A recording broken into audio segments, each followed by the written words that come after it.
အခုကဖြတ်ဆက်ကြည့်စကတ်နော်ဖြတ်ဆက်ကြည့်စကတ်ဆိုတော့ဒီမှာတစ်ချက်ပတ်တန်ဒီပတ်တန်ဘာပတ်တန်လဲဆိုလို့ရှိရင်ဒီချက်တို့3လွှာစကတ်တင်တော့ပတ်တန်နော်ဟို advanced စကတ်ရဲ့ပတ်တန်မဟုတ်ဘူးနော်3လွှာစကတ်တင်တော့ပတ်တန်ဆိုတဲ့ခါကျတော့ဒီပတ်တန်ကိုဒီမှာထုတ်ထားလိုက်ပြီပေါ့နော်တောက်ဒီပတ်တစ်ခါတည်းဆွဲထားလိုက်ပြီကိုတိုင်းနဲ့ကိုနော်ရပြီဆိုလို့ရှိရင်ပိတ်စကိုယူမယ်နော်ဖြတ်ဆက်ကြည့်စကတ်ဆိုတာဘယ်လိုဟာမျိုးလဲဆိုတော့ဂျိတ်စကတ်ပဲသို့တော့ဘေးနှစ်ဖက်မှာချုပ်ရိုးနေပေါ့နော်ခန္ဓာကိုယ်အလှပို့ပေါ်တဲ့ဂျိတ်စကတ်ပေါ့နော်စင်တီမီတာဂျိတ်စကတ်လို့လည်းခေါ်ကြတယ်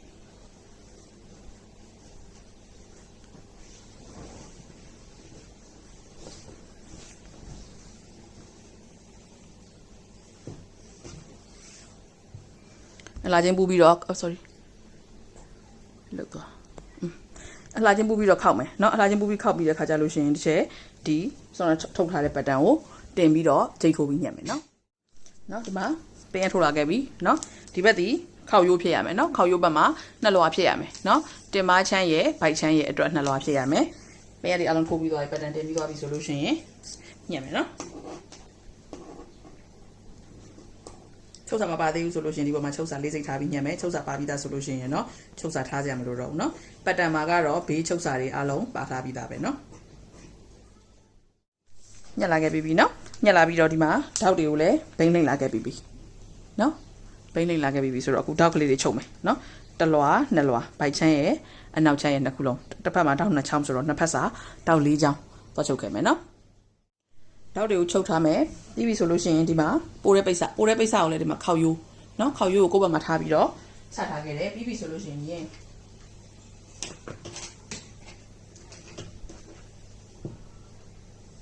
ခေါက်ရိုးကနေပြီးတော့မှတစ်ချက်တော့ခုနှစ်လက်မเนาะခုနှစ်လက်မခွာလိုက်မယ်အတွင်းကိုเนาะခေါက်ရိုးကနေခုနှစ်လက်မခွာပြီးတော့မှတ်လိုက်မယ်เนาะအပေါ်အောက်အကုန်လုံးပေါ့เนาะအလဲနာထိတ်အလဲအောက်3နေရာလောက်မှတ်လိုက်ပေါ့เนาะတကယ်လို့ရှိတယ်ဆိုလို့ရှိရင်တော့4နေရာလောက်ခွဲမှတ်ဆင်လိုက်ရတယ်เนาะခုနှစ်လက်မအကုန်မှတ်လိုက်တယ်เนาะမှတ်လိုက်ပြီးပြီဆိုလို့ရှိရင်ဒီပတ်တန်ကိုလက်ကျန်တင်မယ်အဲ့ဒီခုနလက်မနေရာမှာတင်မယ်နော်ဒါမျိုးခုနလက်မနေရာမှာတင်လိုက်တယ်တင်ပြီးပြီဆိုလို့ရှိရင်အဲ့ဒါကိုပင်းရက်တွေကုန်ထိုးပြီးတော့နော်ဒီမှာခုနလက်မနေရာကိုတင်ပြီးပြီဆိုရင်ပင်းရက်တွေကုန်ထိုးနော်ထိုးပြီးတော့ဘေးတွေအားလုံးအတိညက်မယ်နော်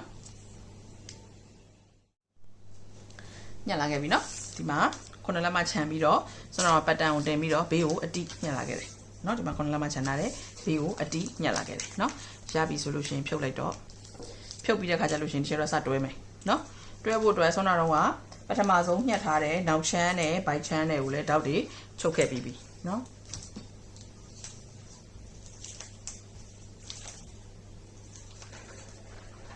နောက်ချမ်းနဲ့ဘိုက်ချမ်းကိုလည်းတောက်တွေချုပ်ခဲ့ပြီးပြီ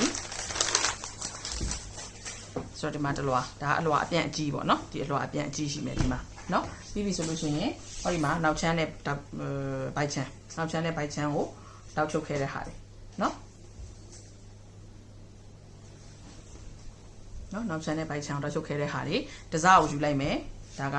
နောက်ချမ်းတင်မချမ်းလုပ်ဖို့အတွက်ပေါ့နော်တင်မချမ်းလုပ်ဖို့တစားကိုယူလိုက်တယ်ယူပြီးတဲ့ခါကျလို့ရှိရင်တစ်ဖက်မှာဘိုက်ချမ်းလုပ်မဲ့အစကိုတွဲရမယ်တစ်ဖက်မှာအဖုံးချမ်းလုပ်ဖို့ဆိုတော့ခုနလက်မချမ်းပြီးညက်ခဲ့တဲ့ပြန်စာကြီးလေအဲ့ဒီဥစ္စာကိုတွဲရမယ်เนาะတွဲရမယ်ဆိုချင်တော့အဖုံးကိုတစ်ချက်စဉ်းစားမယ်အဖုံးကိုတစ်ချက်စဉ်းစားဖို့အတွက်ပထမဆုံးမလှတဲ့ဘက်ပေါ့เนาะပိတ်စာရဲ့မလှတဲ့ဘက်ပိတ်စာရဲ့မလှတဲ့ဘက်ကိုကိုမျက်စိရှိမှထားလိုက်တယ်ထားလိုက်ပြီးတဲ့အခါကျလို့ရှိရင်ရှယ်ရအခုညာဘုံချုပ်မယ်ပေါ့ညာဘုံချုပ်မယ်ဆိုလို့ရှိရင်ပိတ်မလှကိုကိုမျက်စိရှိမှထားပြီးတော့သူ့ရဲ့ညာဘက်အချမ်းเนาะညာဘက်အချမ်းကနေပြီးတော့မှဒီတစ်ချယ်ရဲ့ညာဘက်အချမ်းပေါ့เนาะညာဘက်အချမ်းကနေဒီမှာဆောင်းတော်ကညက်လာတဲ့ပြန်စာကြီးကိုအလှချင်းပူပြီးတော့တလက်မချုပ်စာထားပြီးတော့ချုပ်မယ်เนาะဒီဘက်အချမ်းကိုကြတော့ဘာလုပ်မလဲဆိုရင်ဘိုက်ချမ်းစာပေါ့เนาะဘိုက်ချမ်းစာနဲ့အလှချင်းပူပြီးတော့တလက်မချုပ်စာထားပြီးတော့ချုပ်မယ်เนาะအဲ့လိုဆိုလို့ရှိရင်ဒီကအဖုံးပြန်ဝင်သွားမှဖြစ်တဲ့အတွက်ကြောင့်မို့လို့ညာဖုံးဖြစ်တယ်အကယ်လို့ဘယ်ဖုံးဆိုလို့ရှိရင်ဘယ်ဘက်ကနေစာချုပ်မှာပေါ့เนาะ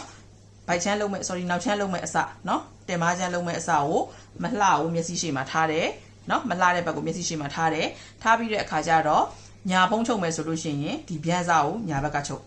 ဘယ်ဖုံးချုပ်မယ်ဆိုလို့ရှိရင်ပြန်စာကိုဘယ်ဘက်ကချုပ်เนาะအဲ့လိုရွေးပြီးသွားပြီဆိုတာနဲ့ကျန်တဲ့တစ်ဖက်ဒီဘိုက်ချမ်းစာတွဲရမယ်ဆိုအလိုလိုသိသွားပြီเนาะအဲ့လေးချင်းတွဲခဲ့မယ် မှာတွဲလာခဲ့ပြီနော်ဒါဒီတင်မချန်ဘတ်ချန်ဒီဘက်ကဆိုတော့ခုနလမချန်ပြီးညက်တဲ့အစားရှိပြမယ်နော်တွဲခဲ့ပြီဆိုလို့ရှိရင်တို့နှစ်ခုကိုအလှချင်းပူလိုက်မယ်ဝင်းပိတ်ဖို့အတွက်နော်အလှချင်းပူမယ်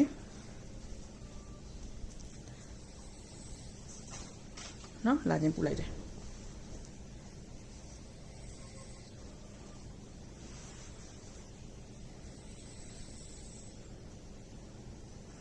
နော်ပူပြီးပြီဆိုလို့ရှိရင်အဖျားခောက်မဲ့သူကလည်းခောက်ပေါ့နော်အဖျားမခောက်ပဲနဲ့အနားသားယူထားလို့ဖျားခောက်စရာမလိုတော့ဘူးဆိုတဲ့သူကလည်းမခောက်နဲ့ဒီမှာအောက်ပိုင်းသိမ့်မယ်အောက်ပိုင်းသိမ့်မှုအတွက်ဒီအလှချင်းပူထားတဲ့ဓာတ်ဆက်ရာနော်အလှချင်းပူထားတဲ့ဓာတ်ဆက်ရာနဲ့အထဲကို3လက်မခွဲဝင်တယ်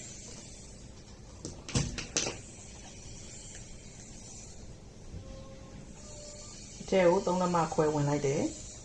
နော်3လက်မခွဲဝင်ပြီးတော့မှတ်ခဲ့တယ်မှတ်ခဲ့ပြီးပြီဆိုလို့ရှိရင်ဒီဘက်ခါဘက်အချမ်းနော်ခါဘက်အချမ်းကနေကြတော့နော်ခါဘက်အချမ်းကနေကြတော့ခါကနေအောက်ကို10လက်မခွဲချတယ်sorry နော်ခါကနေအောက်ကို10လက်မခွဲချတယ်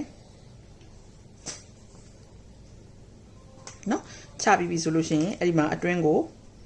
1လက်မဝင်လိုက်တယ်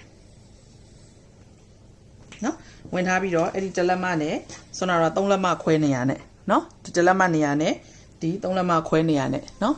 ဒီ3လက်မခွဲနေရနဲ့ကိုပေးတဲ့အရှိန်နဲ့လှမ်းဆက်မယ်ဆက်ပြီးတော့အဲ့ဒီ3လက်မခွဲနာကနေချုပ်ပြီးတော့တုတ်လာတာဒီ1လက်မခွဲနာအထိဖွင့်ရက်ကလေးပဲချုပ်မယ်နော်ပြီးရင်ဒီဘော်လေးကိုယူပုံစံချုပ်မယ်အဲ့ဒါဆက်ပေါ်ကြရင်ပြပေးမယ်နော်ပူးချုပ်လာခဲ့ပြီဒီမှာအောက်ဘက်က3ခွဲနေရာနေစပြီးတော့မှာနော်3ခွဲနေရာနေစပြီးတော့ပူးချုပ်တယ်ဒီဘော10လက်မခွဲချပြီးတော့1လက်မချန်ထားတဲ့နာအထိနော်ပူးလာခဲ့ပြီဆိုလို့ရှိရင်ဒီချဲတော့ဓာတ်ဆက်လိုက်ပြီးတော့ခွဲပြီးတော့မိဘူးတိုက်တယ်ပေါ့နော်ချုပ်ရိုးတွေကိုနော်ဒီမှာ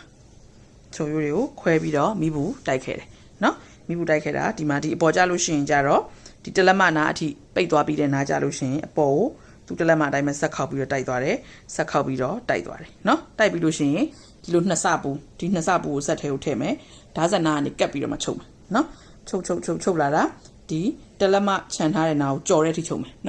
စပူထားတဲ့နာကိုနော်ကြော်တဲ့ထိချုပ်မယ်အလေးကိုထောက်ပြီးလေးကိုမှာပြီးတော့ဒဲ့ပြန်ချုပ်မယ်ဒီဘက်ကိုနော်ဒီနေရာနေဒီဘက်ကိုဒဲချုပ်မယ်ဒီဓာတ်ဆက်နာအထိနော်ဒဲချုပ်ပြီးပြီဆိုလို့ရှိရင်အဲ့နာမှာလည်းအဲ့လိုပဲအဲ့လေးကိုထောက်ပြီးတော့ပြီးလေးကိုမှမယ်ပြီးပြီဆိုရင်ဓာတ်ဆက်နာဒီဘောကိုတစ်ခါပြန်ချုပ်သွားမယ်ဒီဘောနာအထိချုပ်မယ်နော်အဲ့ဒါကိုယူပုံတန်ချုပ်တယ်လို့ခေါ်တယ်ချုပ်လာခဲ့ပြီနော်ဆိုလို့ရှိရင်ဒီမှာကြည့်ဒီမှာယူပုံစံလေးချုပ်လာတာနော်ဒီလိုချုပ်တယ်ဒီလိုကန့်လန့်ပြန်သွားတယ်နော်ဒီဘက်ကိုတစ်ခါထပ်ချုပ်သွားတယ်နော်ဆိုရင်အခုတစ်ချက်တော့ဒီအစအကြီးဘက်ပေါ့နော်အစအကြီးဘက်ဒီအဖုံးချမ်းနော်အစအကြီးဘက်ဒီပါလဲဆိုတော့အဖုံးချမ်းဆိုတော့သူ့ကိုဥမထွက်အောင်လုပ်မယ်ပေါ့နော်ဆိုတော့ဒီချုပ်ရိုးနားလေးကိုလာလိုက်တယ်ဒီလိုတဝက်ခောက်လိုက်တယ်ဒါမျိုးနော်ဒီမှာအစအကြီးဘက်ချုပ်ရိုးနားဘေးချုပ်ရိုးနားထိလာပြီးတော့တဝက်ခောက်လိုက်တယ်နော်ခောက်ပြီးရင်2လက်မဆွဲတင်မယ်အပေါ်နော်တဝက်ခောက်ပြီးလို့အတိမထပ်ဘူး2လက်မအပေါ်ကိုဆွဲတင်မယ်ဒီဘက်ကနေပြမယ်ဒီမှာကြည့်ဒါမျိုးရမယ်နော်2လက်မဆွဲတင်မယ်အောက်ကို2လက်မချမယ်ဒီဘက်ခေါက်ရိုးကနေအောက်ကို2လက်မချမယ်ချပြီးတဲ့အခါကျလို့ရှိရင်သူတို့နှစ်ကိုမြင်းအတဲ့ဆွဲမယ်တစ်ချက်လို့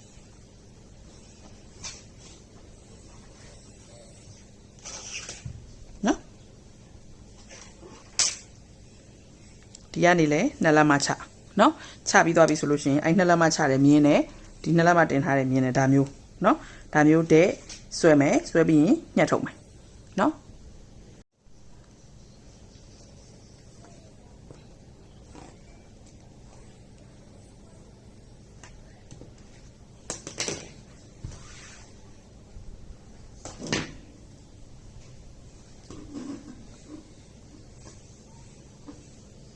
ပိတ်စာတော့ပြော့သည့်အတွက်ကြောင့်သတိထားနော်ဒီဖြတ်စတိစကတ်တို့ဘာတော့ကြတော့လေ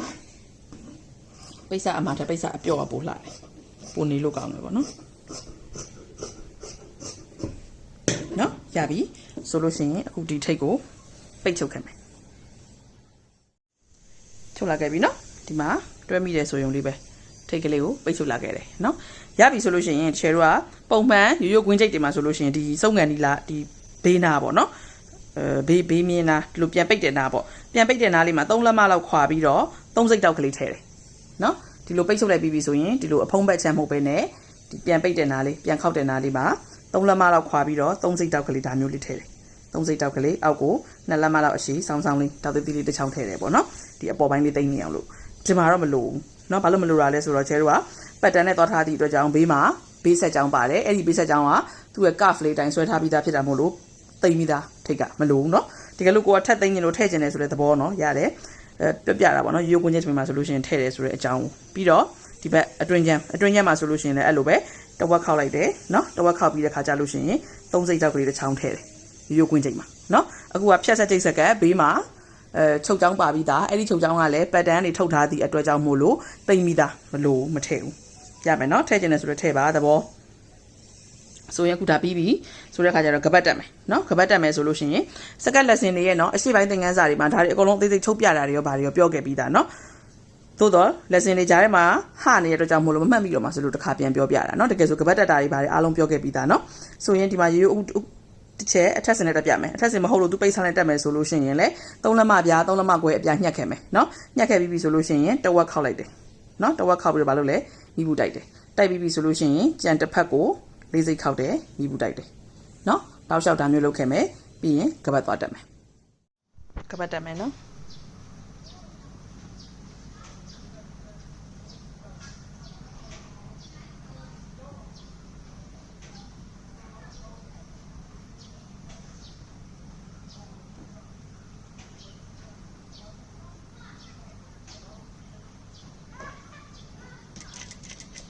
ပေးလေးကို4စိတ်ဝင်ကျင်တော့ပို့ထားပြီးတော့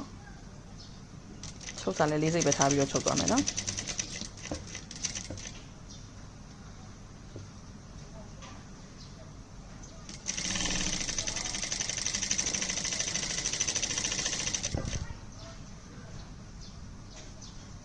ထောက်လျှောက်ချုပ်မယ်ဟိုဘက်ထိနော်အဆုံးထိချုပ်လာပြီဆိုလို့ရှိရင်တစ်ဖက်ကိုလှန်လိုက်တယ်နော်လှန်ပြီးတော့ခောက်ပို့ထားခဲ့တာကိုချိုးတယ်တဝက်ပြန်ချိုးတယ်เนาะအဲကြတော့မှအလှဘက်ကနေကြည့်ပြီးတော့ချုပ်မှာเนาะ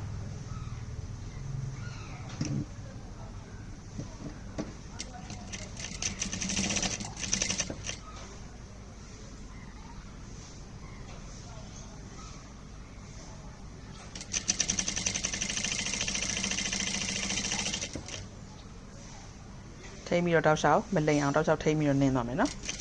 ပြီးရင်မိဘူးဖိမယ်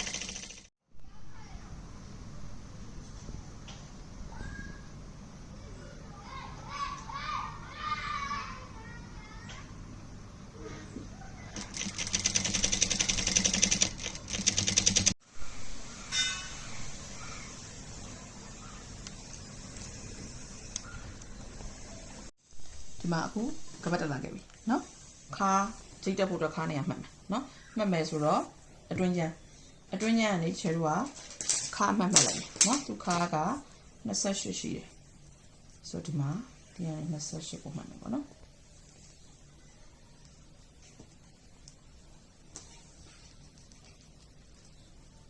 ဒီနေ့လေးဆွဲမယ်เนาะဒီအိုက်နေရာပိုင်းမဖြစ်ရအောင်เนาะ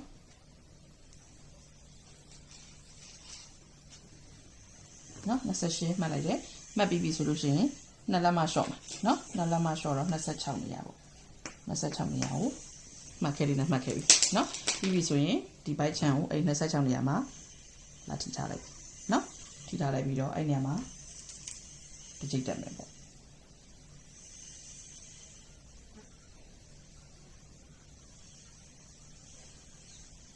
နော်ပြီးပြီဆိုရင်ကျန်တာတော့ဖုံးချလိုက်အောင်မယ်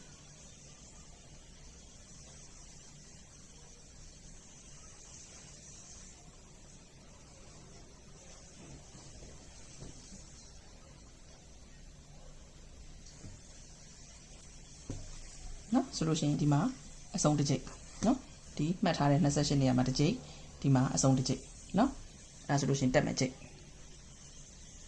အခုအသားကြိတ်တက်မယ်နော်အသားကြိတ်တက်ဖို့အတွက်တချို့တို့ကအထက်စင်ကို6စိတ်ပြခောက်လာတယ်နော်6စိတ်ပြရအောင်ခောက်ခဲ့တယ်ပြီးပြီဆိုလို့ရှိရင်ကိုတက်မဲ့နေရာနော်ကိုတက်မဲ့ကြိတ်မှတ်ထားတဲ့နေရာပေါ့နော်ပထမဆုံး4စိတ်ခောက်ပြီးတော့အရင်တင်လိုက်မယ်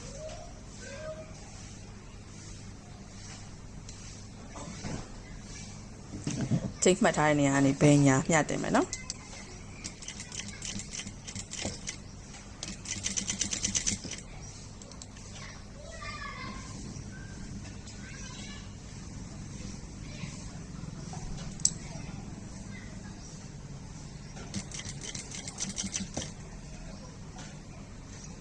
5စိတ်သို့မဟုတ်6စိတ်လောက်စီခောက်ပြီးတော့ချုပ်သွားမယ်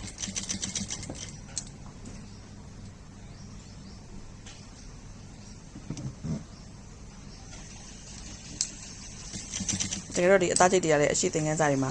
ပြထားပြီးသားတွေရှိတယ်နော်ဒါပေမဲ့အရှိသင်ခန်းစာမှာပြတော့အသားချိတ်ကိုတက်တက်ချုပ်ပြီးတော့တင်ချုပ်တဲ့ဟာကိုပြတာအခုကျတော့ဒီမှာကပတ်ပြားပေါ်တစ်ခါလေးတင်ချုပ်တဲ့ဟာကိုပြတာပေါ့နော်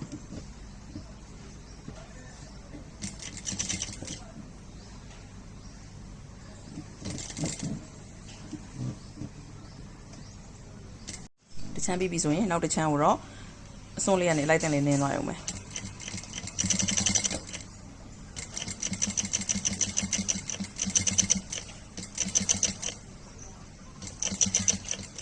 ဆိုရင်တက်ရတဲ့သားချိတ်လေးရပါပြီ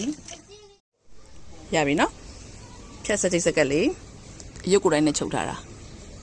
တောက်လည်းအတီးပဲနော်ဘေးမှာချုပ်ရိုးလေးတွေပါတဲ့အတွက်ကြောင့်ခန္ဓာကိုယ်အလှပေါ်ပြီးသားဖြစ်တယ်ကွင်းချိတ်ထမိန်မို့လို့ဘယ်နေရာမဆိုရုံရုံကြုံသွားလို့ရတယ်နော်အသားရပိုင်လည်းပေါ်မှာပူစရာမလိုဘူးခန္ဓာကိုယ်ပေါ်မှာလည်းပူစရာမလိုဘူးကွက်တီပဲနော်ဟောတောက်ကလေးတဲ့တယ်ပြအောင်မယ်နော်တောက်ကလေးပါတဲ့လေးပဲကဲရပါပြီ